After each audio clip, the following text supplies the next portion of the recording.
Hi நண்பா, எல்லாருக்குமே வணக்கம். விஜயனா ஃபேன்ஸ் எல்லாம் லைக் அண்ட் சப்ஸ்கிரைப் பண்ணிட்டு வீடியோ கடைசிக்கு பாருங்க. விஜயனாவுடைய ஃபேமிலிக்குள்ள நிறைய ப்ராப்ளம்ஸ் இருக்குன்ற விஷயம் நம்ம எல்லாருக்குமே தெரியும். அது ஒரு கட்டத்துல டைவர்ஸ் வரைக்குமே போச்சு. ஏன்னா டிசம்பர் மந்த்ல சங்கீதா அவர்கள் விஜயனாவுக்கு எதிராக டைவர்ஸ் வழக்கு தொடர்ந்தாங்க. அந்த வழக்கோட விசாரணை ஒரு 3 தடவை தள்ளி போச்சு. கடைசியா ஆகஸ்ட் 7ஆம் தேதி இந்த வழக்கு குடும்பநல நீதிமன்றத்துல செங்கல்பட்டுல வந்துச்சு. அப்போ அந்த விசாரணையில சங்கீதா அவர்கள் ஆஜர் ஆகியிருந்தாங்க வீடியோ கால் வாயிலாக. விஜயனாவால அன்னைக்கு சட்டப்பேரவை இருந்ததுனால ஆஜராக முடியல. சங்கீதா அவர்களை ஒரு 1/4 மணி நேரம் விசாரிச்ச பிறகு அந்த கேஸ அவங்களே வாபஸ் வாங்கிட்டாங்க. இந்த நியூஸ் நமக்கு ஒரு சந்தோஷமான நியூஸா வந்திருக்கு. இந்த நியூஸ் வந்ததுல இருந்து டிவிகே காரங்களா இருக்கட்டும், விஜயனா ஃபேன்ஸா இருக்கட்டும், ஒரு 2-3 நாளாவே கொண்டாடிட்டு இருக்காங்க. ஏன்னா இந்த விஷயத்தால தான் விஜயனா அசிங்கப்பட்டிருக்காரு பல விதமா. பட் இருந்தாலுமே அடுத்த கட்டமா என்ன நடக்க போகுதுன்றது யாருக்குமே தெரியாது இருக்கு. இவங்க 2 பேரும் ஒண்ணு ஆகிடுவாங்களா அப்படின்றது எல்லாருக்கும் டவுட்டா இருக்கு. இப்ப நமக்கு ஒரு தகவல் கிடைச்சிருக்கு. ஆனா சொன்னா நம்பவே மாட்டீங்க. ஏன்னா எனக்கே நம்ப முடியல. பட் இருந்தாலும் சொல்றேன். சொல்றதுக்கான காரணம் சங்கீதா அவர்கள் வாபஸ் வாங்கிடுவாங்க அப்படின்ற மாதிரி ஏற்கனவே ஒரு வீடியோல சொல்லியிருந்தேன். அந்த மாதிரி நடந்துருச்சு. அந்த நம்பிக்கையில இந்த தகவலையும் உங்ககிட்ட ஷேர் பண்றேன். கூடிய சீக்கிரம் சங்கீதா அவர்களும் திவ்யா அவர்களும் சென்னைக்கு வர போறாங்களாம். அவங்கள ஏர்போர்ட்ல இருந்து விஜயாவும் ஜேசன் சஞ்சய் அவர்களும் தான் போய் கூட்டிட்டு வர போறாங்க அப்படின்ற மாதிரி தகவல் கிடைச்சிருக்கு.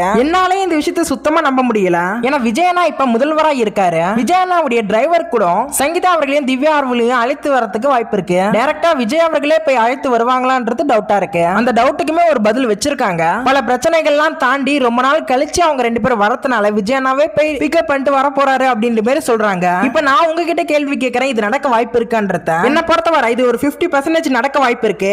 மீதி 50% வாய்ப்பு இல்ல. உங்களுடைய கருத்தை கமெண்ட் செக்ஷன்ல பதிவிடுங்க. வீடியோ லைக் அண்ட் ஷேர் பண்ணி சப்ஸ்கிரைப் பண்ணி சப்போர்ட் பண்ணுங்க. Bye friends.